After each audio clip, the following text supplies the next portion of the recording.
Hello, my name is Brandon Sheldon, And I'm Nolan Eldridge. and this is Rookie Season. We are amateur hunters and fishermen who are looking to share our journey of learning the sports. We live in the beautiful state of Maine, and we invite you to join us while we get better at hunting and fishing. We talk about bow, rifle, and black powder hunting, and the different aspects that go into those practices, such as tracking in the snow. We also talk about open water fishing and ice fishing. Be sure to check out our YouTube and social medias to see photos and videos of what we're discussing on the podcast. There's tons of pro outdoorsmen across the country, and we wanted to share the amateur or rookie point of view of the sport, where we will make lots of mistakes and have to overcome many challenges to get the job done. Maine is notorious for its difficult hunting and low deer density, so we have many challenges ahead of us. Now, let's get into the episode. All right, we're hot. We're hot. How we doing? I've had 4 coffees today, so we're ready to go. Yeah, welcome back to another episode of Rookie Season. Thank you. So, let's just get right into it. Deer season is over. We're so good that the deer didn't even know where our spots were. Yep, no, for sure. I shouldn't say that. There was a couple spots where they definitely knew I was there, and then after they figured it out, they never came back. Yeah, same here. Yeah. I think I made my position a little too well known towards the end of it there. Yeah. For any of you that are watching the YouTube channel as well, you've seen my last hunt of the year, or it was my second to last. I got a shot off at a deer finally. My second shot of the year. On the bow, right? Yep. On a bow, yep. My second miss of the year with the bow. Hey, man. Third time's a charm. Yeah. Next year. Yeah, next year. Yeah. So I went out. It was. I don't think I had hunted with snow on the ground, or it was my second time. That's it. It was my second time hunting expanded with snow on the ground. Because the day before, that was when I saw the guy trying to track deer with the bow. Yeah, that's what you were saying. Yeah, that's awesome. And so I saw some tracks, and I sat pretty close to where, if you remember when I was talking about it, I said that a bunch of deer came out like 70, 80 yards from me. Yeah. So I sat right where I saw them pop out at. And I go up in the tree, and I look, and it's funny, like 70, 80 yards towards where I was sitting the last time, but kind of diagonal from it, so it wasn't straight line. Kind of like imagine a triangle almost. Deer popping out, whole herd. It looked like a rock wall from how far back I was. I got up there a few days later, and it's just a wall of bushes with a little gap in the middle. Okay. And I'm just watching these deer just. Yeah. It won't stop. Like two or three would come out, they'd mosey around, and they split off away from me. 2, 3 more came in, they moseyed off, they split off away, and then 4 come out, and they go away from me to my right, and then they hook back, and they start coming towards me on the trail I walked in on. Okay. So they're coming right to where I wanted them to go to. They're not taking the route I thought they would. Yep. But they're at least going to where I need them to be. Yeah. And I'm like, oh man, this is awesome. It's happening. It's happening. Yeah, it's coming. And I was so proud of myself. I left my call at home because I was like, if I have it with me, I'm going to get tempted. I'm going to bleed it. I'm going to do something stupid. Just leave it at home. Just be still. Yeah. And so I get my bow, and I'm ready. I wore gloves that I can actually hold my bow with this time. There you go. They were still fingerless, so by the end of it, I was almost screaming in pain. Yeah. It was like sticking your hand in ice water for 10 minutes. I want to get one of the ones you can flip the little fingers out. That's what I have. Oh, okay. Now I learned real thin regular gloves, and then the flip out mittens over that. Okay. So I can still flip it open, have full dexterity, but I'm not sticking my hand in ice. Right. And it starts coming. They start coming in. I've got my eyes on this one big doe. And I'm like, as soon as that one steps into a shot, I'm taking it. And they're coming in, and they're about 40 yards away. And I've practiced 40-yard shots. Yeah. And I'm not. It's hard to explain where I'm at because I'm not necessarily confident, but I'm practiced enough that I think I can do it. Does that make sense? It does make sense. It's not overly great to hear. It's not my go-to shot. What would you say your ratio of confidence is? My ratio of confidence is... Or percentage, not a ratio. The way I'd describe it best is if there's a deer at 40 yards and I think it's going to come closer, I'm definitely waiting for it to come closer. Yeah. If a deer's at 40 yards and I know there's no chance that it's coming, yeah, and there's nothing that's going to get in the way of my shot, I'll take that shot. Yeah. Are you, when you shoot 40 yards target practicing, are you grouping them? Or are you just kind of sporadic with your shots? I'm grouping them. Yeah, grouping I'm them. grouping them. So at least you're grouping them. Okay, so Yeah. like I didn't know how you meant it, like in the sense of when you're like, nah, I'm not that confident at It's, it. But the way I'd put it, you know, especially if you're aiming for lungs, Yep. you know, I know that aim small, miss small, but I kind of, when I'm bow hunting, I'm like, hit it in the lungs. It's going to leave a heck of a blood trail, especially when there's a bunch of powder all over the place. Right. That's a humane shot. I think that's generally accepted as a humane shot. Bunch of white powder, I'll be able to find that deer no problem. Yeah. So that's why I felt 40 yards, long shot were cool. Yeah. On a block, 20, 30 yards, I can hit a soda can pretty consistently. Something nice that you hang for lungs, though, too, at that distance, the arrow drop, at least is hopefully, as long as you're right in the positioning, Yeah. you'll drop into vitals still. Right. And 40 yards, I think I could hit. You know, I'm looking at your well cap outside. That's a little bit smaller than a paper plate. So like a 6-inch circle, I think that's enough. Okay.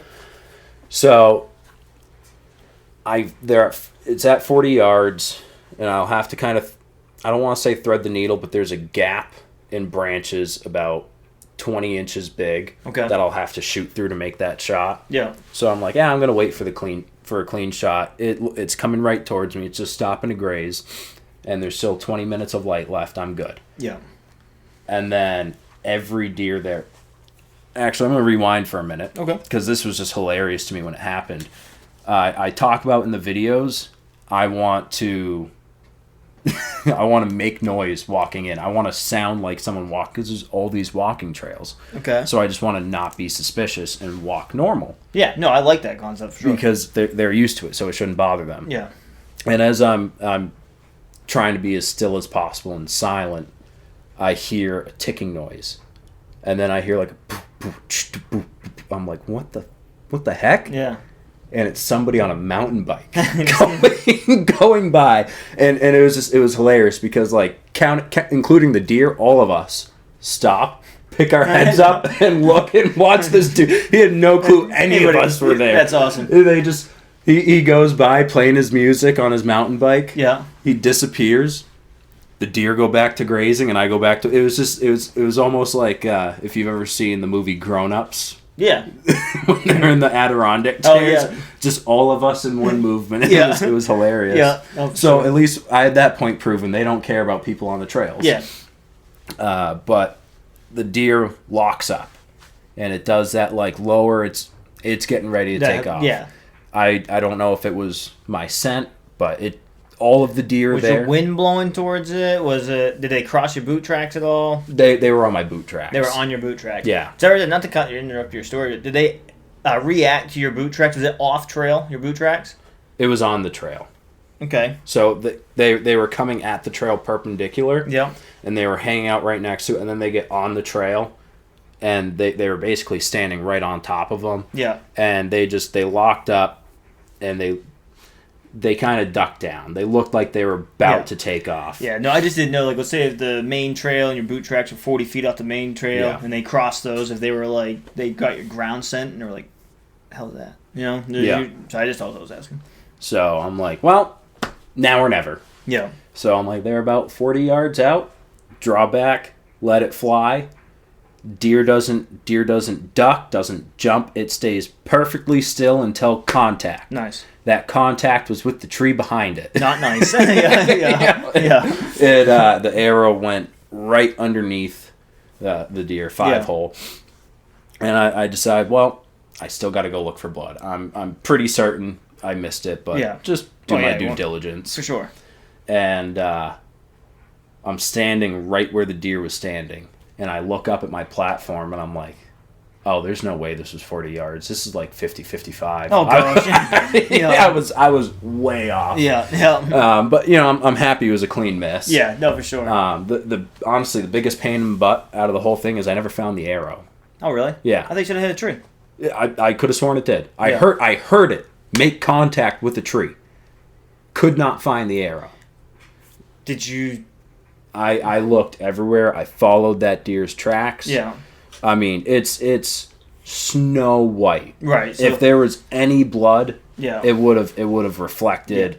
I was wondering almost like, did you maybe potentially like shoulder it, and Right. just stayed in it and took off, but you would have seen probably something within a reasonable distance. I saw the arrow fly underneath it. Yeah. It was because I'm up in the tree on 40 yards out, so that's already going to flatten out my shot more compared to 20 or Right. 30. And plus, they were uphill a little bit, and I think it hit something. The ground was pretty well frozen. Yeah. And I think somewhere in there it deflected. Yeah. And took a funny bounce. Well, I mean, when you hit the ground, did you see it hit snow at all? Did you see any? Like when you could you? I mean, that's a long enough shot that you probably could have followed your arrow, right? I followed it up until it started going screwy. You know what I mean? Yep. No, that's fair. But I looked around. I did circles, zigzag, grid pattern. I spent an hour going all over the place checking for blood because I wanted to make sure that this arrow wasn't sticking out of the deer's behind. Right. And it wasn't there. So I lost a $20 arrow. Yeah. But I am more than confident that I clean missed that deer. There's so much snow, there would have been blood. I mean, lost a $20 arrow, but learned a couple things. I would say, one, we need a rangefinder. Yep. Two, I found it before the next time I went out. I found that rangefinder. Nice. And then another thing, for myself, I wasn't there, so I don't really know anything at all. But it's cool to see how they reacted to that guy who went by. Yeah. Especially somewhere highly populated like that, where you're not out here. Which I still wonder how they would react out here if you were walking through the woods. Mm-hmm. But it's not like out behind my house. I'm sure if you walked by a deer, that guy would be like, "I'm out of here." But there, it's so much more regular. So it's cool to see that they are like, no doubt. It would be cool where there is snow on the ground. I know it's out of hunting season. Go back, follow that deer herd. See what their daily route is. They're not going to take the same path every time. But for next year, it's like if you could find where their bedding is, maybe they're going to a food area, and then where are you catching them? Are you catching them in between? It'd be really cool to find that out. Well, when I was in there, the hunt before, when I couldn't get a shot off on any of them, I don't know if you remember, I said I came in a backwards way because I just hadn't been there forever, and I stumbled across what looked like a bed. And that wall, I mean, there were a bunch of tracks going in there, and that wall I was talking about that they popped out of, it's really close to those beds. Yeah. So I think next year, early season, August, I'm going to throw a camera up over that little thing and see if they're still going to pop out right there. Yeah, I would put it near, not directly where you plan on sitting, but near there. Because if you think bedding's nearby, it'd probably be weird for them to throw a camera in their bedding. Yeah, it won't be in the bedding. It'll be in that, like I said, that little hole that they popped out. That's a little bit of ways from the bedding. And because we were talking about, they definitely noticed the cameras. I had those two bucks that saw my camera. I never saw them again. I will be putting it in a tree. Yeah. I'm going to climb up top of my sticks, angle it down, and try to completely take it out of the situation. So exactly. So they don't notice it. Yeah. Man, that really sucks. Speaking of cameras, is that I didn't get any bucks on my camera on my property this year. Yeah. In the hunting season, really didn't get much deer. Period. But I had tracks all over the field. So it's I know that they were here, but. I had a couple bucks last year show up on mine. So, I mean, no one was living here last year, so I know, me being here and doing all the work that I'm doing is definitely changing the routes, but it just was damn, not one, not even that night. You know what I might do if I were you? This might be worth it if you, man, do all your appliances make that They all make that noise, and it sucks. You go to bed, and it's at 45 minutes later, you wake up to that, and you're son of a... But what if you? Because I know it's a big field that you have, your pasture for your horses. Yeah. And I know Sam doesn't necessarily want you shooting over the heads of the horses. My mama don't know won't hurt her. But I would imagine that there's a certain part of the field that they're always using when they go through the field. I'd go out there with a T-post, take some cardboard, and duct tape it, paint it, whatever, make it look like a camera. Put a T-post out there and glue that cardboard chunk to it, and then come deer season, switch that cardboard out with a camera. So I did move my camera, and so I got deer now, no bucks, and it's that same doe and fawn that I've had here all the time. Yeah, I'm pretty positive they live like right here behind my house, and I've had them on camera a bunch now. And I didn't even have them on there during deer season, so I think everything went further down back. Yeah, and so I like your idea. We're putting T-post fencing up the rest of the field. We only have that front half. That's got actual field in it, and I'm planting the backfield next year, and I'm gonna T-post everything.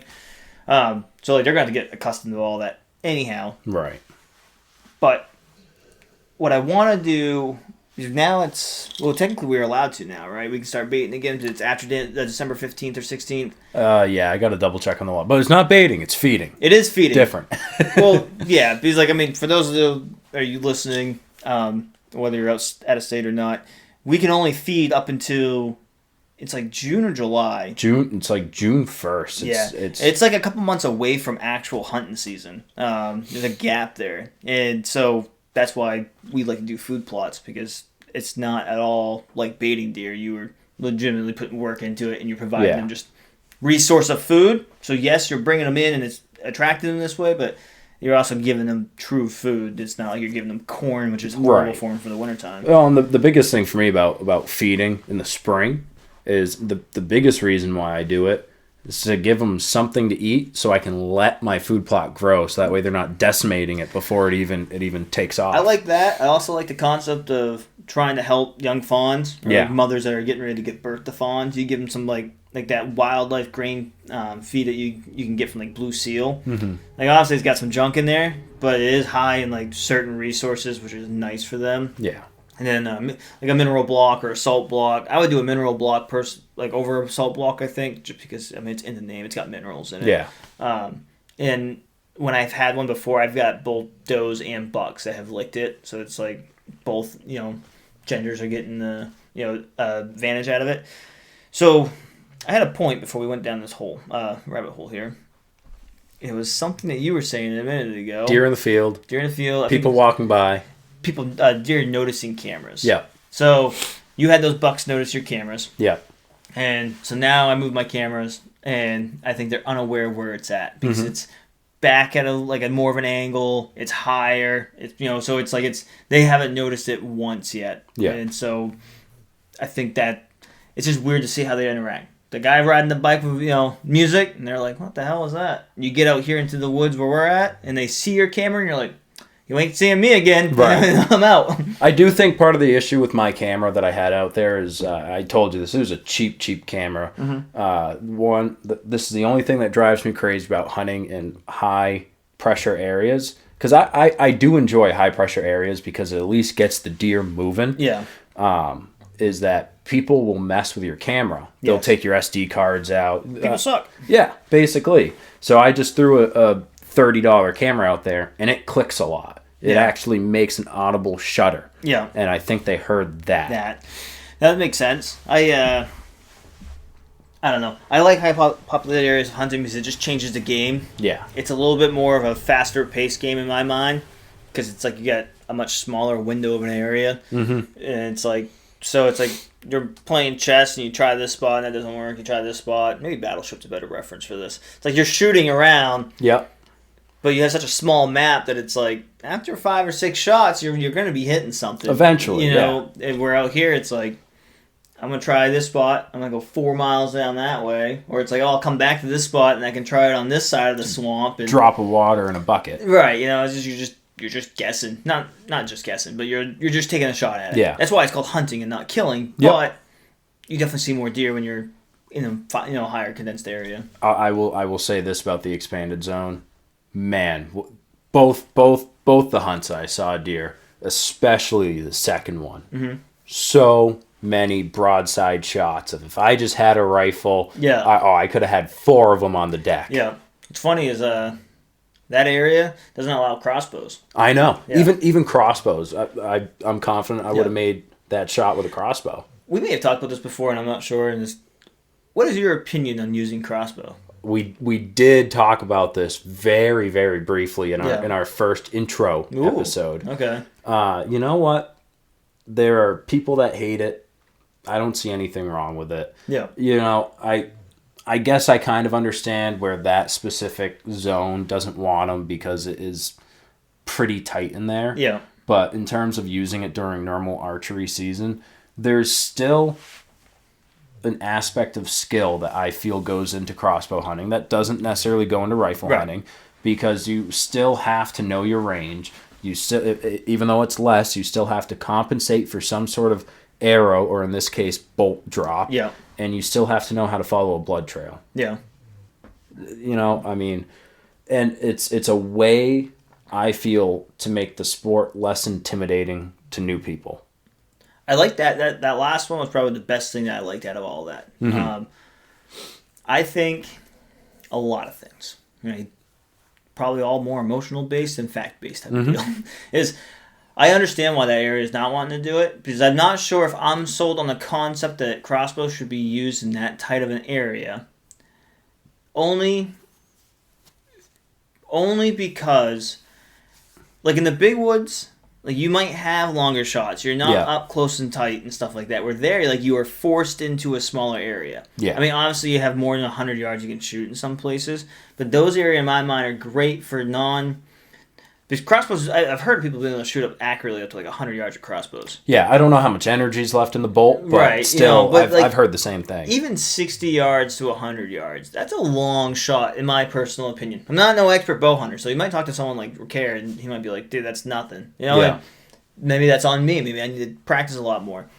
But I like taking those areas, and you put them nice, tight, and close, and you use a weapon like a bow in comparison to a crossbow, because you're also now limiting your range. Yeah. So the range of the deer is smaller, your range is smaller. It's a little bit more fair hunting in my own mind. However, for that specific area, I totally agree with that.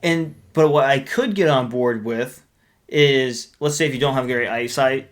Yep. Maybe not great. I would say great eyesight, but how I mean that is like I wanted to say like an age limit. Yeah. Where it's like, hey man, my shoulders are like blowing out my rotator cuffs because I did sheetrocking for a living, or whatever, and it's like I can't pull a bow back. That's what it was in Massachusetts. Yeah. When I grew up in Massachusetts, you could hunt with a crossbow, but you had to have some sort of disability or there is an age. I want to say it was 60 or 65. I'm not certain, but the kicker, my understanding, and honestly, I never looked into it, so who knows? Maybe my dad just didn't want me trying to get a doctor's note. Yeah. But I was told that if you got a permit to crossbow hunt, you could never compound hunt again. See, I don't like that. Because you made the point, hey, I can't do this. Okay. Yeah. Stick to it. Yeah. No, okay, that, I like, I can get behind that hard stance of like, if you're claiming this, you have to stay with this. But in general, for us, crossbows opens it up to people that, like you said, might have bad shoulders. Yeah, but I like that reasoning at the end. It gets more people into it, and that's why I honestly, I guess I wouldn't vote against people using them, because the more people that get into hunting, the more money that goes into like recreational stuff around here and support of it.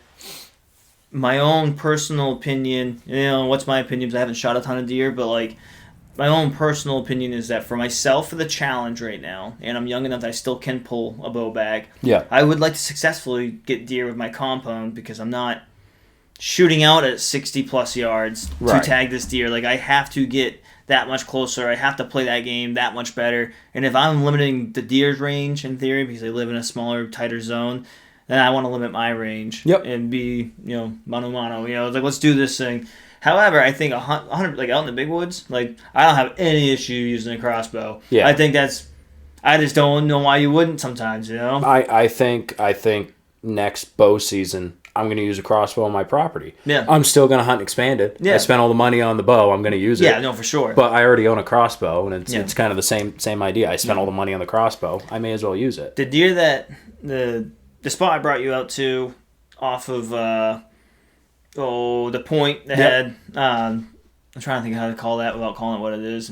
But I know exactly what you're talking about. When I walked out there and I showed you the spot that I had been hunting, there were several times that there was this deer that I could have shot that just stayed just out of range for me. We're talking probably 60 yards all day. It's probably further than 60 yards, honestly, but for me, it was just way too far of a shot. But if I had a crossbow and, I've seen some of the sights on them, I've seen how some of those things are really done up. You know, it's like, I might have been more like, I'm going to let this thing, I'm going to try to take a shot at it. So, I was just curious what your thoughts were on it.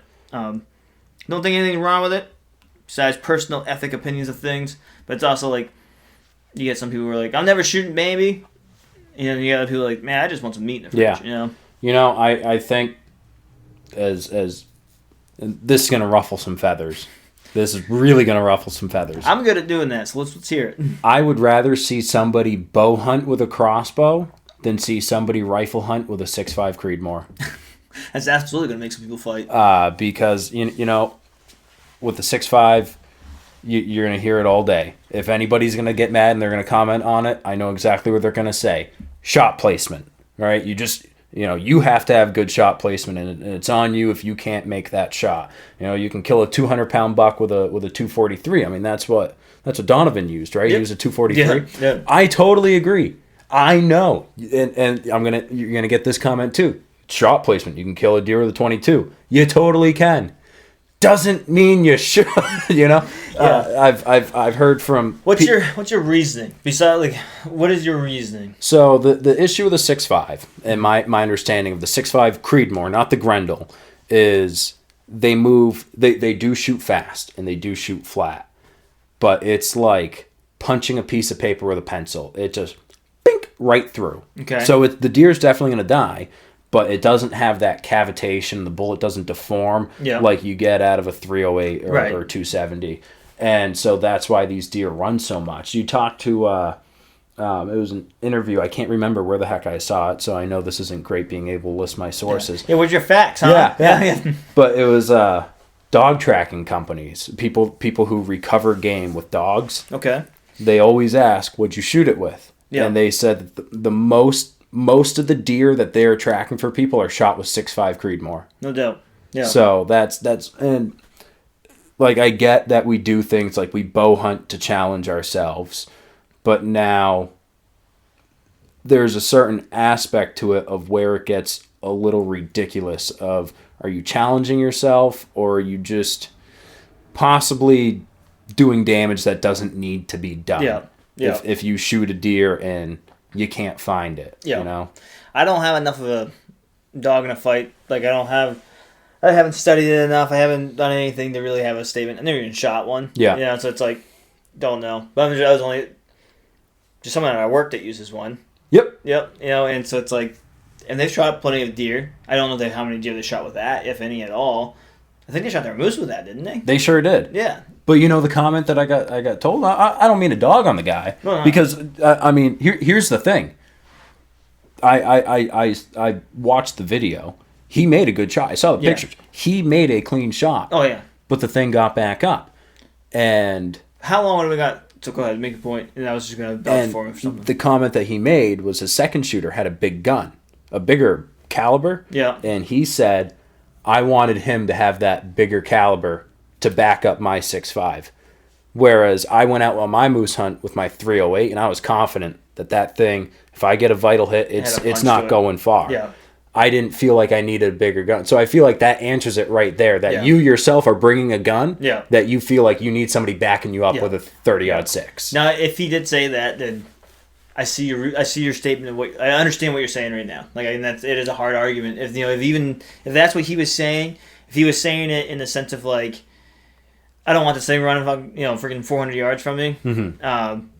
So I just want something else to help put it down. That's a different statement. I wasn't there, so I can't pick a side.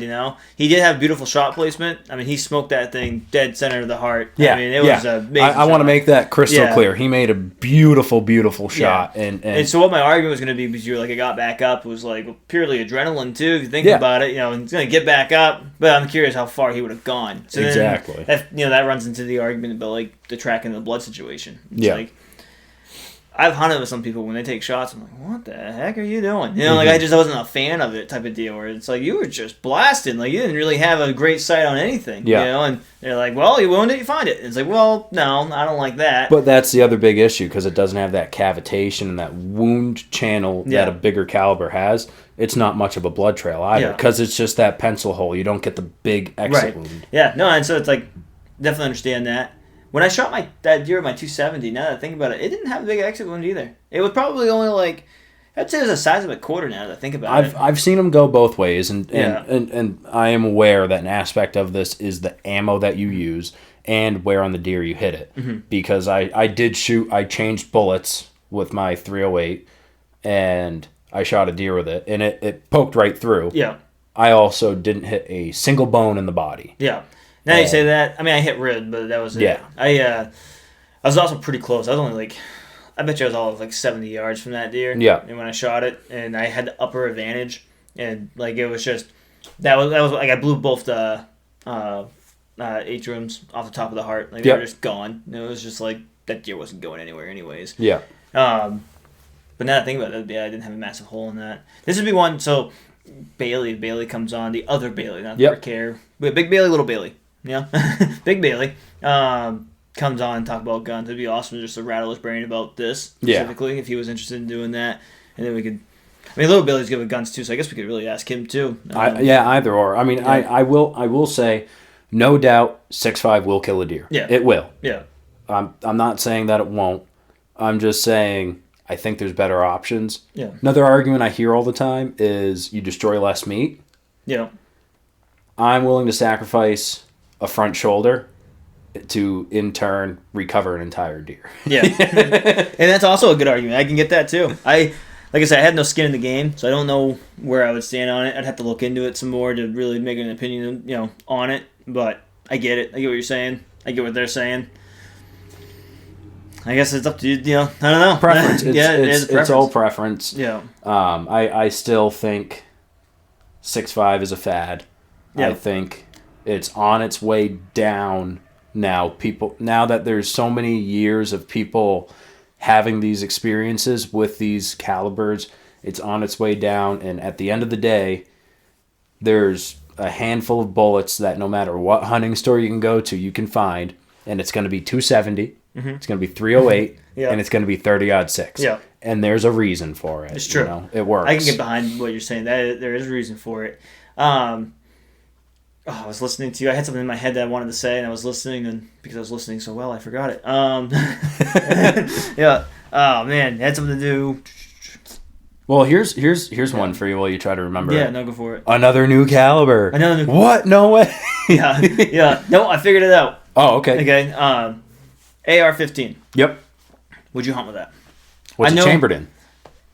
There's a 223 and a 5.56. So, like, I've built a hunting AR-15, and I'm gonna shoot myself in the foot here. Oh gosh. Chambered in 6.5 Grendel. Oh my word! So everything Nolan just said, throw that out the window. No, there's someone who is a very, very popular and good deer hunter. Yeah. And I've seen on some of his videos, he does a lot of gun drives. He lives in a different state. He will use an AR-15. Yeah. And I talked to someone one time about using an AR-15. Like, you never would want to do that. I don't have an AR-15. I don't have another situation where I don't have any skin in the game to say, well, I truly believe on it. But his same thing was kind of like shot placement and, not taking ridiculous shots. Yeah.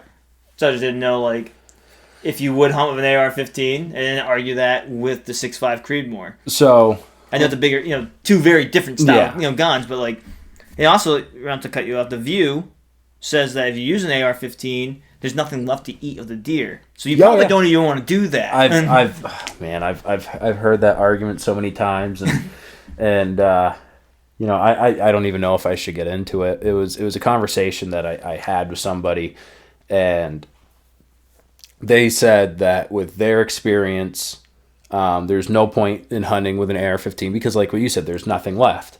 And they said because they have seen people torn apart by those. I love it when you hear that. And now, that said, this man was in war. Yeah. Many, many years ago. Yeah. And I am certain that he saw that. Yeah. I'm also certain they got hit more than 2 or 3 times.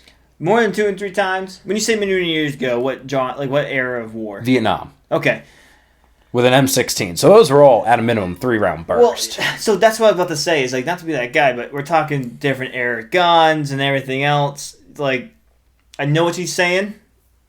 I shouldn't say I know what he's saying because I wasn't in Vietnam, but like, I get where he's coming from. But the whole concept of what I was saying as a joke is because the View is literally like pushed, like I think it was like Whoopi Goldberg or Joy Bear or whoever it is was like, man, if you shoot a deer with an AR-15, it just blows it apart. Well, 9mm blows someone's lungs out. Exactly. So it's just like it's just comical to people that like literally have that view. Now I do want to give this guy this caveat. He did mention that like it was different ammo. The type of ammo used makes a difference, and he did admit he's willing to bet that there's different hunting specific ammo out there.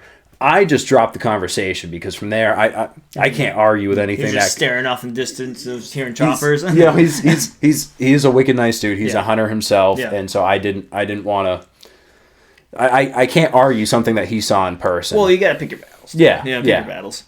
So, I mean, this is my ignorance. Were AR-15s even made back in Nam? I think those were a newer platform and style, like within the last 30 years. It's. This is where we need Big Bailey. My understanding is that it's the M16. Yeah. And the M16 is the quote unquote weapon of war. Yeah. That's the one that's full auto or 3-round burst.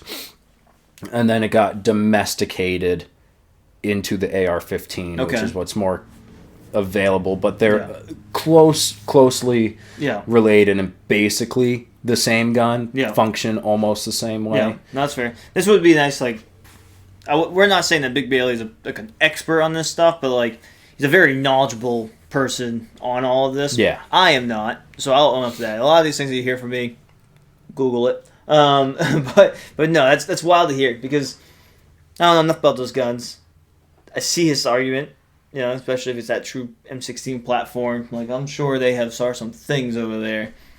I can believe that. Yeah. Oh, undoubtedly. But we're only allowed 5 bullets here in Maine as far as in your clip. So it's even if you are not one bullet, one or even 2 shots. Even honestly, even 5 shots, you're not going to tear that deer in half. And I've heard an argument against hunting with an AR from a different Vietnam vet for a completely different reason. What's that? He said because of his time in Vietnam, he will never own one. Wow. Because when he started, they didn't have the forward assist, which those of you that don't know, the little plunger on the side, if the gun doesn't fully go into battery, you just whack that plunger a couple times, and it forces the bullet to seat into the chamber. Yeah. So he was using them early enough that they didn't have them yet.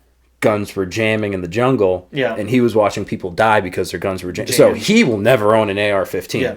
Because he just has zero trust in the platform. That's a solid argument. And I don't blame the guy when he did it. No. The 6.5 Grendel, I did build that because I built it for a relative who they do not own the gun. It's not their gun. It's my gun, but I wanted them. They like hunting, and it was kind of I'm eventually gonna come up to your place and go hunting. Yeah. And so it was okay. I will get a rifle for you. It's my rifle, but this is the one that you're going to use when you come up here. What do you want? Yeah. And he spent a week doing some Googling. He wanted something on the AR platform. That's what he picked. Hey, fair enough. So. No, fair enough. Yeah. I saw a video the other day. This guy was hunting with an AK. I thought it was hilarious. I don't know, you didn't shoot anything in the video, but I was like, come on, buddy, shoot something. Well, I've heard, but pre-COVID, you could buy an SKS for $100-$200. Yep. And that was people that were trying to get into hunting that needed a budget gun that just couldn't afford a real rifle. It was an SKS that they were told to get. Oh no. Because you could just go to anywhere that had them, and like I said, $200 for them, and they were good enough. Right. Yeah, they put something down. This is a very random subject, but the Oculus at work. Yeah. I had never played that until just the other day. I couldn't understand it at first, but it's wild. You pick up the gun, you're jacking rounds and stuff. It was just what is happening right now? Yeah, it's wild. Yeah, no, it was hilarious. That'd be cool to do a hunting game like that. I just found one. Oh, that's cool. Clay Hunt VR. Are you shooting just clays, though? Clays, pigeons. Yeah. ducks. Yeah. I mean, it's not a very good Yeah. hunting simulator, Yeah. but I guess something's better than nothing. That's you fair. know. That's fair. The clay shooting part is not a terrible trainer Yeah. if you actually have one of the stocks to put the controllers into. But without it, it's kind of trashy. Yeah. All right, let's cycle back to something. Yeah. We went from hunting to politics to virtual reality. Yeah. Although this actually does kind of, or what do you want to go into? Well, if you have something you want to talk about, it's probably important. I wanted to talk about what would be cool if any of your areas that you've been hunting, like right now, go back into them now that hunting season's over and follow those tracks. See, I think it's fun doing that. Like I mentioned it earlier, like when you were over in that expanded spot, go lay all that out. Then you can make a plan for next year. And I didn't know if you fully had done that yet, or if you were going to do that. That's what I was going to ask. I don't know if I'm going to do that. And this is where I'm probably being a little silly because I agree that is a great idea. I have been hunting since August. Yeah. Since August? What the hell are you doing in August? Well, July I started bear baiting. Oh. August I started bear hunting. Yeah. So, and then like September rolled in and I was deer hunting every morning and bear hunting every night. Yeah. And so I don't want to say I'm burnt out because, I mean, if there was still hunting season, I'd still be going. Yeah. But I'm ready for the break and I'm ready to switch gears into ice fishing. Okay. And so I might. Are you gonna? Sorry. Good night. Are you gonna do any wintertime scouting at all? Like a couple walks around your place, even? I mean, it'd be cool from your place. Hear me out. Yeah. I know what you just said, and I totally get it. Don't have to do anything wild, but like one of these days, just go out behind your place, go to your food plot. If they still visit it, like randomly, like they do mine. Oh, they do. And then just follow it. I mean, at least get within a mile like radius of your house. Yeah.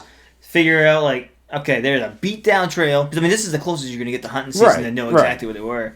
You don't have to do anything wild, but it'd be like, okay, I know they're coming from the west hard from this general area. So next year I'll hunt like near here or this or that. Right. I mean, I should have done it. My dad even said I should have done it when we had, that 6 inches of powder. Yeah. Take my muzzleloader, go out and not necessarily try to track down a deer, but follow tracks and see what they're doing, see where they're going. You just learn a lot from it. And I just, my ramrod broke in half, and that just sent you over. Sent me over, and I said, you know what? I don't have a doe tag out here. I've got a doe tag for expanded, and I'm putting all my eggs in that basket. All right. So, switching gears then, if you're done with hunting and you want to ice fish, do you have any like goals for that? What's your plan with that? So, I want to, a couple times, 24 hours on the ice. Have you ever done that before? Nope. Oh, really? No. So, Bree and I last year bought a insulated 100 square foot pop-up Eskimo, specifically for ice camping. She's now got a job that keeps her busy on the weekends too. Nice. So I don't know if she'll be able to join, but on the bright side, I at least have. Yeah. I got some things I can do. And I want to go out to a couple lakes that have splake and cusk. Okay. And I don't think that there's a whole lot of cusk, but the splake is kind of my biggest. We do have cusk here. Yeah, okay. I know that they're around. I know for the most part, if you really want to hit cusk and that's your main focus, go up like Millinocket or further north. Yeah. Where I'm just kind of like, I'm going to spend the night on the ice and leave lines out and hope that there's one. Yeah. There's one spot, I think it's called Pleasant Lake, and I went there not for cusk. Mm-hmm. No, you caught cusk all day. That was all I caught. I've never caught one. Yeah. And I want to. I hear that they eat really well. There's definitely a unique taste to them. Yeah. I've heard it's like lobster if you do it up a certain way. Yeah. You ever heard how you like clean those things out? No. Just the heads of them, like they get a body of an eel, right? Like a steel plated head essentially. If you cut around them and like nail them to a tree, you can just peel all that off, and then it's just like raw. Huh. Yeah, that's one way you can do it. I might just use my knife. I don't know. I mean, you can do that, but I totally understand that too. Yeah, no, I've heard a lot. I've never personally done it, but yeah, you can just grab it and you just skin it essentially. Kind of like the partridge, stand on the wings and pull feet. Yep, exactly. But yeah, that one lake, that's one of the ones that my first time spending the night on the ice. I want to do it. I think I'm going to do it up to Coldstream. Yeah. So that way I know people that live near there. And if it goes sideways and it's just not working, I've got a house I can go to at 2 or 3 a.m. and be okay. Buddy, I guess his house is closer to Coldstream than your house is to like Tacoma. I'm just gonna say that, but yeah. I was just thinking, like, you can go there. If things go awry, you can just drive back to your house within 20 minutes. Yeah, I guess either way. Yeah. But I see what you're saying. And Coldstream's I would personally probably do it over, like, I'd probably do Coldstream over that place just because if what you're going for. Yeah. I like lake trout and everything. And there's self-service on that lake. Yeah. Oh, fair enough. Even better, yeah. Just again, for the first run. Yeah. And then after that, I can't remember the name of the lake. It's actually south of Bangor. But it has splake. It's stocked with splake, and it has cusk. I like splake for some reason. They're cool fish. Yeah. I'm trying to think of where you're talking about south of Bangor. I'm trying to think of the pond or lake. All I know, I'm going to have to hop back on the IF&W's website and find it again before I go. I think Brewer Lake has splake in it. Don't quote me on that. I don't know. It was that it had splake and cusk. Yeah. Because 2 years ago, I went fishing for splake, and they were just it's a little bit more of a fight than a brook trout, than a lake trout, but it's what was I gonna say? The way I describe it is, imagine a fight of a brook trout the size of a lake trout. Yeah. I like They're basically they're bigger. It's weird how to explain the size of them because they're like, you can get brook trout that are that size. They're typically almost like, I don't know. I want to say bigger body, but it's not. I don't know. But when you get a brook trout the size of a splake, it's a trophy brook trout. Right, exactly. And it's an average splake. Yeah, no, for sure. That's a good way. And that's that when you're catching stocky, because that's all splake are, stockies. They're all that size. Yeah. So. Yeah. So you want to stay on the ice? Any other goals? Anything else you're trying to do? Maybe a 30-inch lake trout. Fair enough. That and just go a lot more than I did last year. I was in class, so between class and working, I was burnt out, and I didn't really go very much. What about you? You got any goals for the ice season? Excuse me. Yeah, once it stopped yawning. Yes. So I don't ice fish a ton.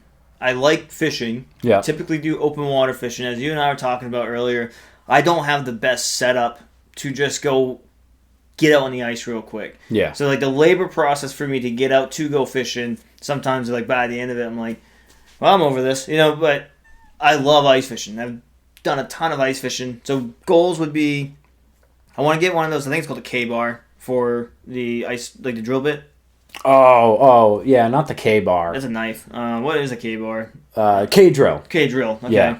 Isn't K-bar like a big knife or something like that? It sure is. Yeah, okay. Not a K-bar. I want to I want to get that attachment. Yeah. And then because Zach bought one of those, and it just was a game changer. Yeah. They're light to carry. They're easy to carry. Bring spare batteries. You don't need to bring fuel. Tired of dumping fuel on my crap when I'm trying to drag stuff out onto the ice. Yeah. I have an Eskimo. I have two now Eskimo ice shacks, and then I have a jet sled now. My grandfather passed away, so I inherited some of this stuff. And that like wooden one that I showed you. Yeah. What'd you call it? The oh God, you put me on the spot. Yeah, figure it out quick. Yeah. Right now. We're all waiting on Smitty sled. A Smitty sled. Okay. That's pretty neat. So I'd like to. Yeah, that thing is wicked cool. So I wouldn't mind trying to use that, but that wouldn't be one that I would drag to like a hard pond to get to. I would use that one for like a cold stream where I can leave from the boat launch. Exactly. Yeah. So I wouldn't mind organizing my stuff better. I have a bunch of traps. They're all my traps, but they're just in rough shape because I didn't do anything last year because I was in medic school, and then before that I was in advanced class. So like the last 2 years, I didn't put a line in the water for myself. Yeah. I went out fishing with people, but really I just drank beer and watched people fish. Yeah.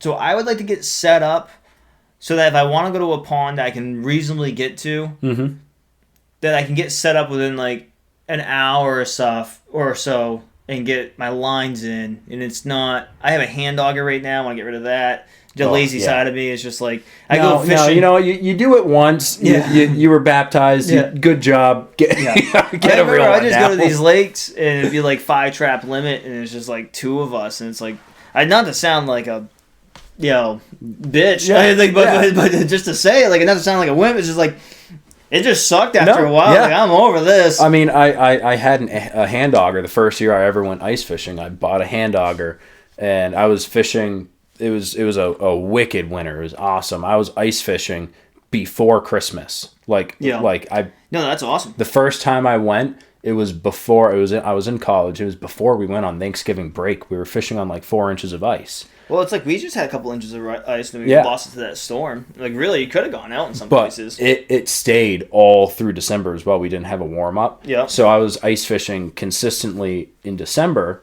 with my hand auger. And I put on my Christmas list a real auger. Yeah. And my dad's like, man up. Yeah. You know, you can deal with it. And then I didn't get a gas auger, an electric auger for Christmas, which rightfully so. They're expensive. How old are you? 18. Okay, all right. I thought you said last year for some reason. No. This was my freshman year of college, and then my dad comes up and we go ice fishing, and I'm like, all right, drill a hole. Yeah. And he got halfway through one, and he's like, this is terrible. Yeah. Oh my God, you need a real auger. Now, and he listens to these, so I'm kind of be outed a little bit. Uh-oh. That year, it was an awesome year. This was late February. There was 3 feet of ice. Yeah. I had ended up buying a little $20 piece to put my hand auger on my drill. Yeah. That's not the way to do it, let me tell you. Okay. Because the drill augers are a lot lighter. Yeah. My drill would smoke by the end of the 3rd hole. Oh, wow.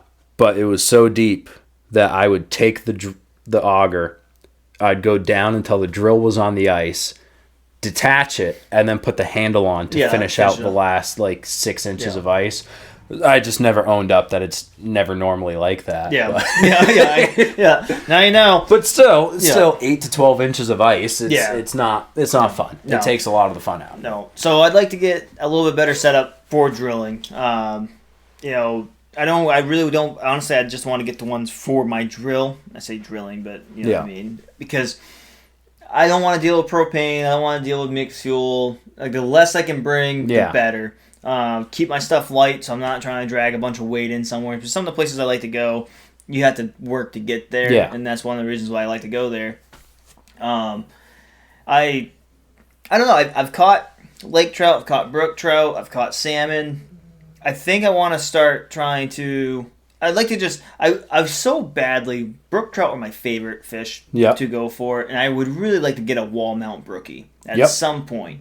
So it'd be awesome if I could do that. There's a couple places right around here where I know I could go there to get some of those. It's just to work to get it done. Right. I know a lot of people want to go to Moosehead. And Moosehead is awesome.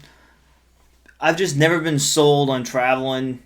I don't know that far for don't leave fish to find fish. Yeah, I get so it. I don't know because it's a trip I want to make once. Right. I wouldn't mind spending the true money of it and maybe doing like an Airbnb. Because, if I'm going to drive 2.5 hours to get there, I might as well do something, get comfortable, go with a handful of friends, bring our significant others, and then make like a weekend trip out of it or something. Yeah, and that's a trip that I wouldn't want to camp out on the ice because if something happens, you're 2.5 hours away and you're on practically a freshwater ocean. It's funny you say that. You might. It's funny you say that because Zach and I have done a lot of dumb things in the wintertime. We have done so much stuff where it's like, man, our friendship's going to be different after this. We went, I know it, you get cold. I'm just saying, you get cold. It's like, we've been out to some lakes where you snowmobile up into them. Yeah. So this one I'm talking about, you get to the spot, you unload your sleds. I had an Arctic T660, and it was, I'm trying to think, it was liquid cooled, not fan cooled, and we fired it up, and it took us a little bit longer than what we thought to strap everything down. So call it 20 minutes. Oh no! And then we got going down the road, and I'm hauling me, myself, Zach, both of our stuff. We have a bunch of gear because we have enough for 2 of us to go fishing for 2 days essentially. Mm-hmm. We cruise up this road by a mile or 2, and my sled just starts overheating. We shut it down for a little bit. And it's dark now because we left late and got out there late because we were going to do that night, stay the next day, do that night, come back the following day. Yeah. And so it's 10 o'clock and we're not even on the ice yet. So we get I let my sled cool down for like 15 minutes, fire it back up, make it another like half mile down the road. Overheating again because the road's all packed and groomed, so like I'm not even kicking up snow and I'm going slow because I got all this gear on, so it was like I was just killing the sled. Yeah.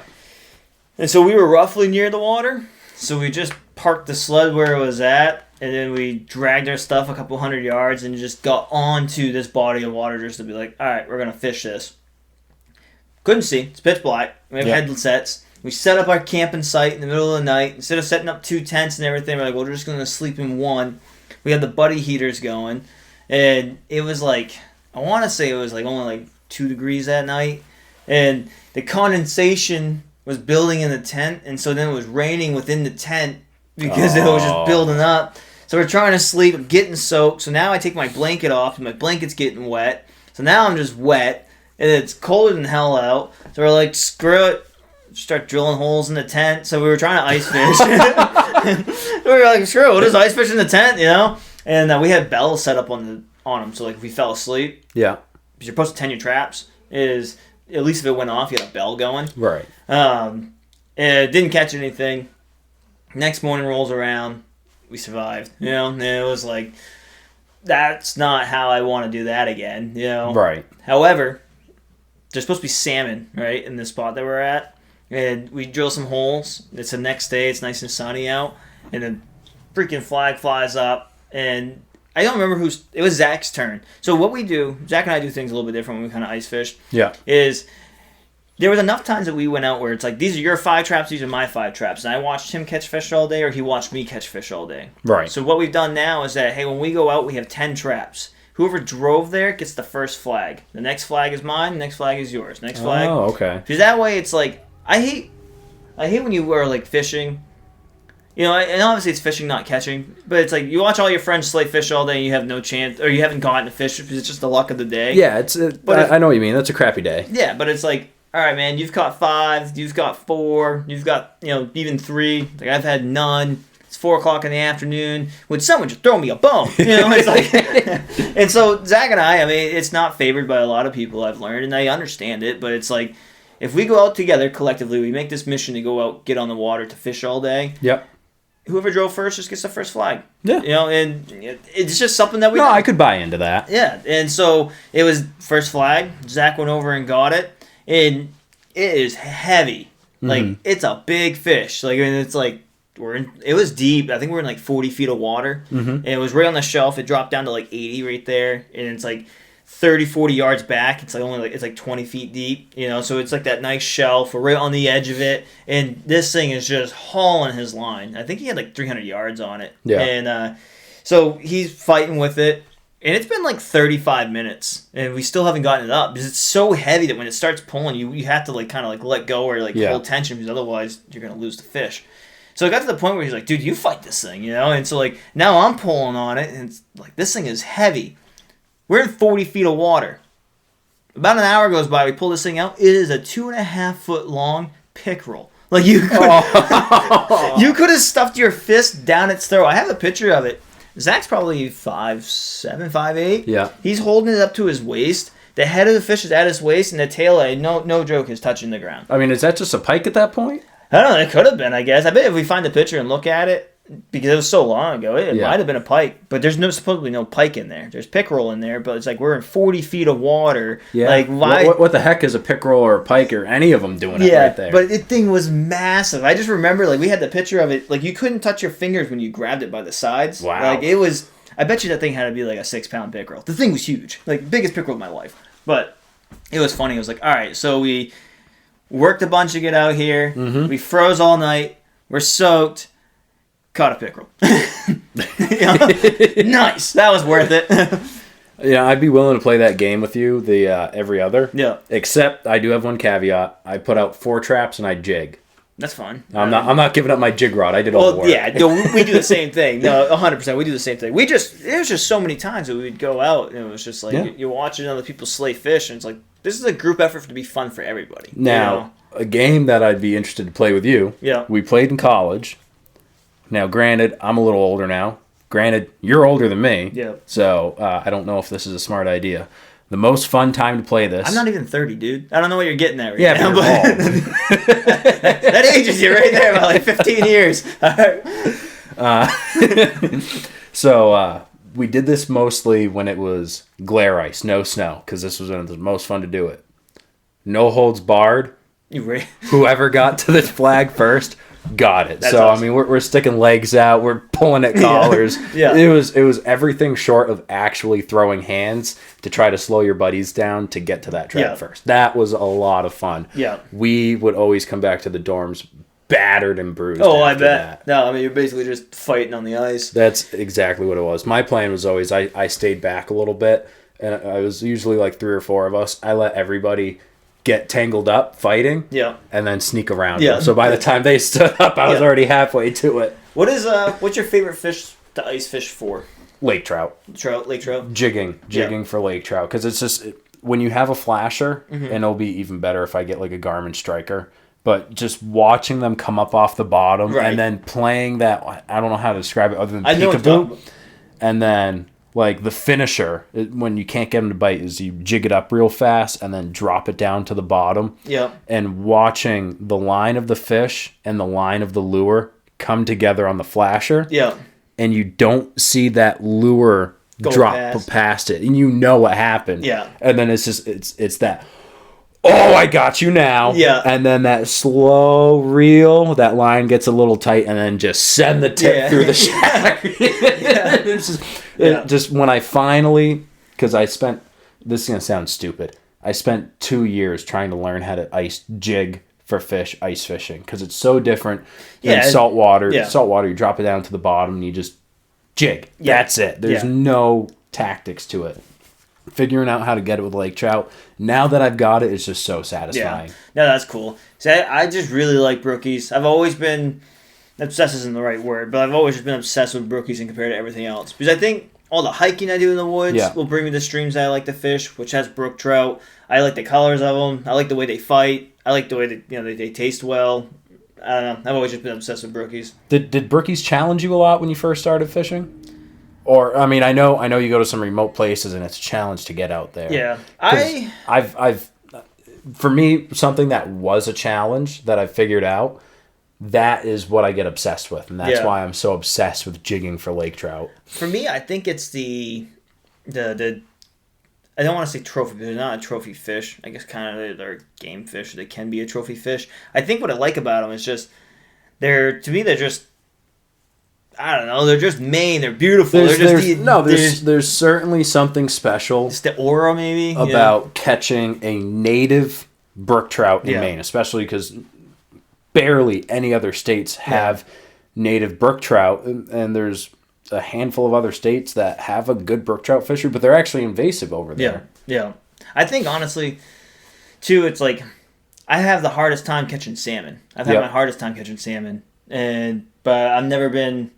Like, I've never really been like, I want to catch salmon. Yeah, I've never caught a salmon, but I've never tried. Yeah, so it's like Zach is obsessed with like salmon. It's funny when we go fishing together. We share traps, but we're polar opposites. But it's why it kind of works out. Because it's like you put your 5 traps where you think salmon are. I'll put mine where I think my trout are. Yep. And then it's like we're both trout and salmon fishing now. I think that's half the reason why I've never gone for salmon. Because my understanding is, if you're in 40 feet of water and you want to catch a salmon, put your bait 3 feet below the ice. Yeah, a lot of people say 3 feet. But you gotta. That's what's nice when you have multiple traps. Right. You do 3 feet, 4 feet, 6 feet, or 3, 5, 8, because they're gonna swim at kind of different depths right there. But you're certainly not going to catch a lake trout doing that. No. And so I know where to catch lake trout.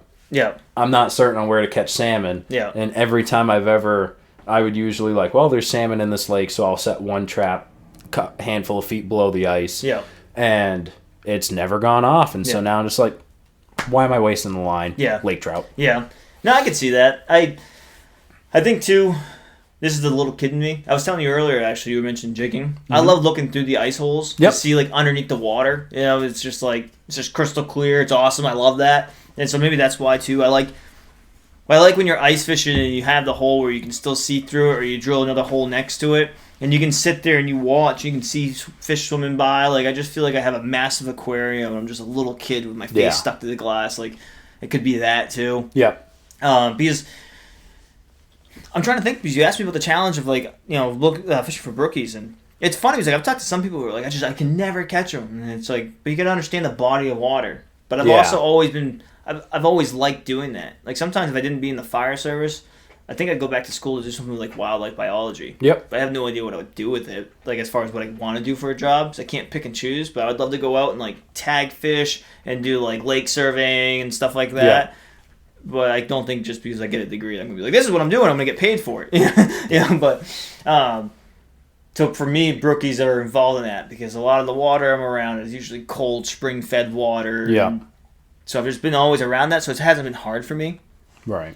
I'd love to catch a brown. I've never caught a brown trout. I've caught one jigging, open water. Yeah. Just luck, man. Yeah. I didn't know what I was doing. Yeah. Yeah. I caught a rainbow trout with my hands one time. Didn't even have a fishing pole. Did you have a fishing license? I put it back. It was there. I was like, I think I could grab that fish. It was kind of up towards the bank, and the water was shallow. Yeah. It was almost like a bowl, the way the rocks were. And it was like, I think I could jump on this thing. And I did. And I remember, like, I was, like, squirming with it, and I caught it. And it had that nice, beautiful, like, pinkish, purplish color on the side. Yep. And then I just threw it back shortly after. I was young. I was with my aunt, actually. Yeah, I probably would have done the same thing. Yeah. So, I think that goals this year, get my equipment set up. Should have done that a while ago. Didn't. But get that set up real quick. Yeah. Just do my lines, go through my stuff, clean it up, oil whatever I need. And then I would love to get a wall mount brookie. Yeah.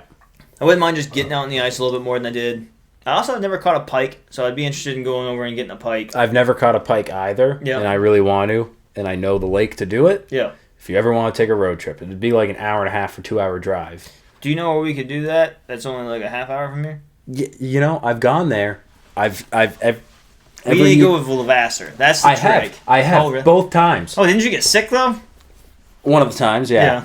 And the other time I was late because my dog died. Yeah, that changes things. So I just I don't want to go to that pond. So far I'm 0 for 2 on good days on that pond. Yeah, bad things happen when I go over there. That's fair. But the place I want to go, like they have derbies specifically for pike every single year because there's so many of them. Oh, okay. And it might be. I know what you're talking about. I think. Yeah, and like a 34-inch pike, Mm-hmm. like that's nowhere near a winner down there. No doubt.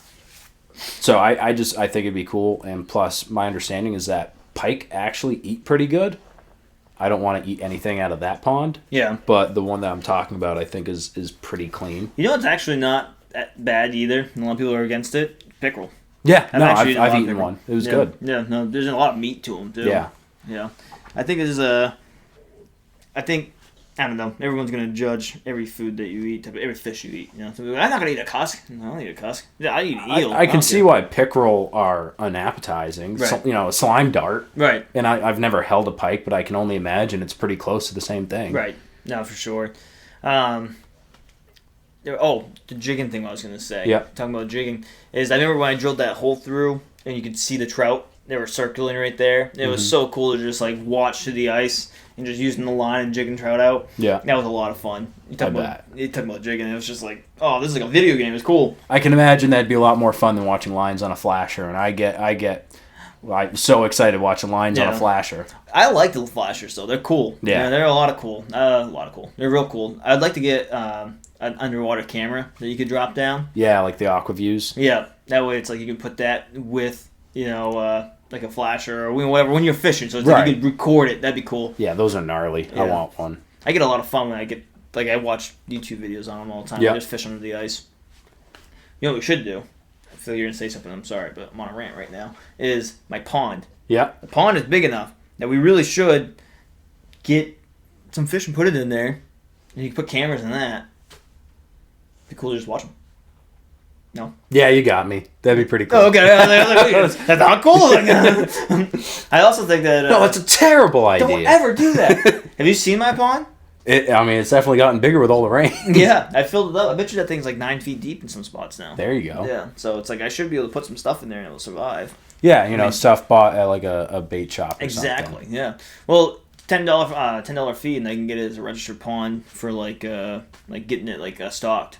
Really? Yeah. That's it? Yeah, it's $10 and then to buy the fish, when I was looking at trout, It's different sizes. Yeah. But from like 4 to 6 inches, I think it was like $1.50 a piece or $2.50 per fish. Really? And there was like a minimum order of like 50 fish. But my neighbor's house, that's stock. They have 300 trout in that. Yeah. And so it's like, just talk to them soon. They're going to get theirs next delivery. Yep. Just buy a couple off of them. Oh, yeah, buy it from them. Or yeah, I guess then you take care of your minimum and yeah, do something like that. I'd like go down there with a fly rod and a fly with no hook just to practice. Yeah.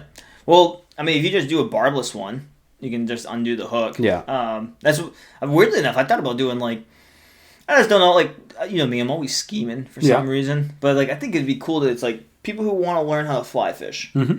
You're not going to catch anything. You're not going to get tangled up in anything over there. No. And so it's like, you can come over here for $50. I'll have a fly rod. I'll have a bunch of different flies. We'll go over it. I'll give you a 2-hour course for $50 to learn how to fly fish. Got to get your guide's license. Do you have to get a guide's license for that? I think so. Really? You're technically taking them fishing. I would imagine. Private property. I'd be curious. Yeah, I wonder the law is on that. You're probably right. I would imagine you would have to get a guide's license for that. And also, too, I don't know, maybe, I don't know, it might make it easier for someone to give you $50. Right. If you've got the patch. No, that too. I do totally agree with it. I just thought it'd be kind of interesting to do something like that. See, I thought you were going to say something completely different, like you live on a farm, so raise trout to eat. Oh, that would be part of it. I mean, I would definitely eat the fish out of there. Because I want to create the natural ecosystem for it. Yeah. I'm not going to put 200 trout in that. Right. Like, honestly, if 50 is the minimum, I'd probably only do 50 just because I don't want that to be so overpopulated. I'm probably going to lose half of them anyways because they're probably going to die off. And then you get 25, and then they kind of just go through their natural cycle to see how they survive. If I could get 10 brookies in there, I'd be happy with that. You also, if you ever ate them, like you wouldn't have to season them or brine them because they'd be brined with the road salt. Oh, perfect. Wash them off. Yeah, perfect. I like it. I think there's enough of a difference between there. Yeah, no, I do think that there's enough to catch them. Yeah. Or to catch the salt. Yeah, but like if I could get it so there's only like say 10 of them living in there. Yeah. I want to stock it with shiners and stuff too. Yeah. And then hopefully between eating the smaller fish. And then there's frogs in there, tadpoles, other bugs. Like, it could be enough of an ecosystem that I'm not feeding them pellets. I don't want to feed them pellets. Right. I would up front just to keep them maintained. Yeah. But I'd like for them to switch over to their own natural. I mean, I live in a farm that's on top of a swamp. Like, there's enough bugs around here. Yeah. I got horseflies. Can confirm. Yeah, so I think that'd be awesome. I think it's completely doable. Oh, I agree. Yeah, and I think it's only $10. Like, when I looked at it, it's $10 to get the permit to register your pond, or whatever it's called, for fish to bait it or not, to stock it. I didn't see anything beyond that, so really, it's like $10. Jeez, I want to go home and dig a pond. Right. Well, I'll tell you what. I do have a challenge for you. But yeah. I was thinking about it. Everybody loves the game of inches, okay. Right? The hunting's over. We need content for the YouTube channel, right? Okay. You want to get out ice fishing more. I want to get out ice fishing more. So I think this will be a good driver between you and I. Oh, no. Kind of like a game of inches, but it only counts if you get the fish on film. On film? So not a picture. Oh, gosh. But a I like this challenge because it's going to make me have to ice fish more. And it's going to make you have to record it, too, so we have stuff for the YouTube channel. Yeah, no, for sure. It will be good. I do want to get some fishing content. I know I was going to still do some deer stuff, and I do intend on doing that. But I need some... It would be nice to have some content on top of that. So, I'll probably... I don't know if you want to do total fish, or total inches, or total weight. So, I've never played a game like of inches. Yeah. So, in my mind, like, it would be... Like, let's say, like, caught a brook trout, and it's 10 inches. It would be from the tip of the nose to the crook of the tail. Obviously, brook trout don't have a crook of the tail, so it would be the tip of the tail. But that's how it's labeled out or whatever. Yeah. And let's say if it was 10 inches, that's 10 inches for that fish. Yep. Are people measuring them differently than that? No, that's it. So the game of inches is that, and it's broken up to categories. Okay, like by what fish you get. Right. So you're not going to get more inches unless you catch a different species or you catch a bigger brook trout. Okay. Whereas what I'm talking we could do instead is just total inches over the course of the season. Okay. But you have to video it. Yeah. You have to video it. I want to think about it a little. So I had to call you out on this. No, it's fair. In front of all 8 people. Yeah, I know. Appreciate you guys. It's hard because like I would like to, because I primarily just brook trout fish. Mm-hmm. But I will do some other fishing too on top of that. But I don't want to narrow my window of what I'm fishing for. Right. Let's put it that way. Like I don't want to be like, I have to get a pickerel now, or I have to get this now. Yeah. If I decide I want to go fish this lake over that lake, I don't want to categorize it. So let's just do overall total of fish. Total inches or number of fish? Oh crap! Son of a.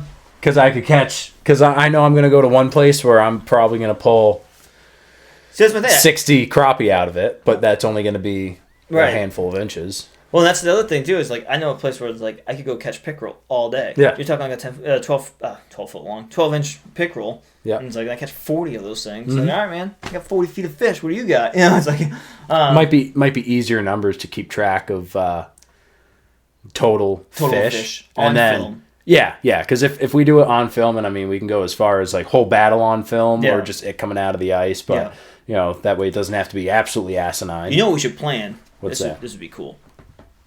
Is you, me, and like Zach's recording now, is like get a couple of us who are willing to record, or just people in total. Yeah. And do like our own mini derby somewhere. I'd be down for that. You know, it's just you record it. We'll see if these guys like it. You know, you record it, have this thing going on where it's just like a little derby. You know, Loser pays for the lunch we had on the ice. Depends on how many people are going. I'm talking hot dogs and soda pops. Okay, yeah, I can live with that. Okay, and then let's go with total fish. Okay. Over total inches. So just total amount of fish caught on camera. You really make a contract over there? Oh yeah. I'm putting it on. Yeah. No, write it down right now. Now I'm gonna have to sign it at the end of it. How I feel. If I lose my house. Oh no.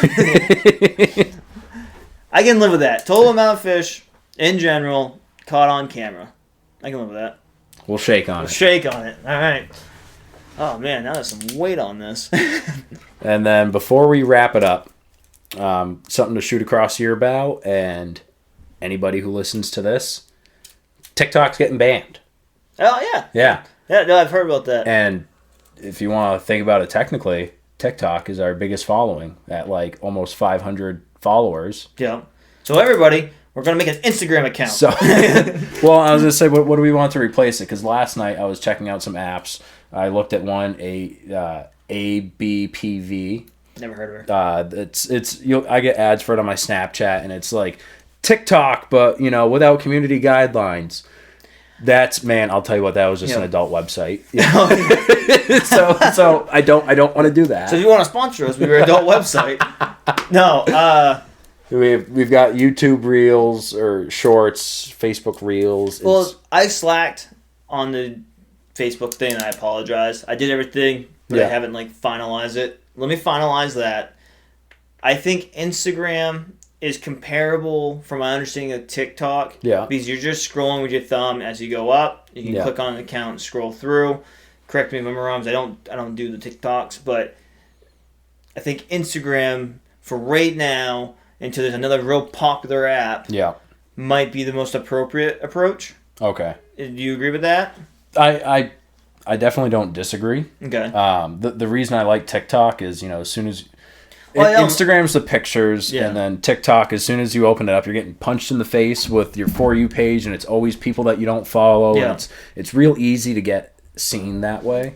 Yeah. No, I don't know enough about TikTok. Yeah. But I understand what you're saying, but it's getting shut down. Yeah. We need something. So do what you want. Okay? Well, how about that? You can do what you want as far as you're going to find another app or something like that. Go ahead. But don't find one that's only got 5 people on it. And, if we're, so we want people to follow us, subscribe, do all that fun jazz. But I want a platform that's already established. I don't want to jump on some weird thing that's just that fell through because I also don't want adult porn. Yeah, I was gonna say I don't want all of our stuff next to thirst traps all day. Yeah, no, for sure. So do what you will if you want with that. I'll finalize on getting a Facebook page going because I did stop doing that. I would also recommend, if you're on there, maybe make a post being like, hey, because TikTok's shutting down, figure out where you want to switch to, Yeah. and then post that. So that way everybody who sees our page on there already will be like, oh, if we want to stay continuing this guy, we got to go here now. Yeah. And the reason why I said Instagram is because I'm assuming most people who have TikTok probably have Instagram. Yeah, so, that's true. So that's the reason why I said they were kind of, in my mind, compatible. And I was bringing it up on this so that way anybody listening, if they've got an inclination on like what, just a third party perspective on what they think would be a good app for getting out there and getting seen. Yeah. We're open for recommendations. We're not above anything as long as it's not adult video apps, apparently. Yeah. I mean, we were talking about maybe getting sponsored by like Pornhub. No, Jesus, I'm just kidding. I'm just kidding. Yeah, no. So we'll work on it. Let me know what you figure out. And then whatever you do decide, just put in there, follow us on this next page. Yeah. That's what I would recommend. Because the biggest thing I love about TikTok, and I guess Instagram would work for this too, is, I'm making videos and there are these little neat tidbits about like my setup or what I'm doing, why I'm doing something a certain way. Yeah. That's not quite enough to make a whole video. I can't figure out a good way to shoehorn it into the video, but it'd be a good like, hey guys, check this out. This is gonna sound a little silly, but like yesterday I made a floor for my ice shack. Yeah. Sure. Check this out. Yeah, no, I think it's totally fine. That's where like YouTube Shorts come into play. Yeah, I thought that's, about experimenting with those a little bit. No, I think that'd be perfect, and I think that'd be fine. So I like that concept. I haven't had enough video content to make super long videos, but shorts I probably have been able to make a ton of them. You know? And so I think that'd be perfect to do. I think a good start now. It might be a little cheesy. Hate to admit it, but download all my TikToks and upload them on YouTube Shorts. Could do that. I mean, at least we'd have a backlog. Right. No, for sure. I think it's a good idea. I would do that, honestly. Other than that, we're going to try to get Bailey on, talk about guns. We're going to try to get Zach on, talk about trapping.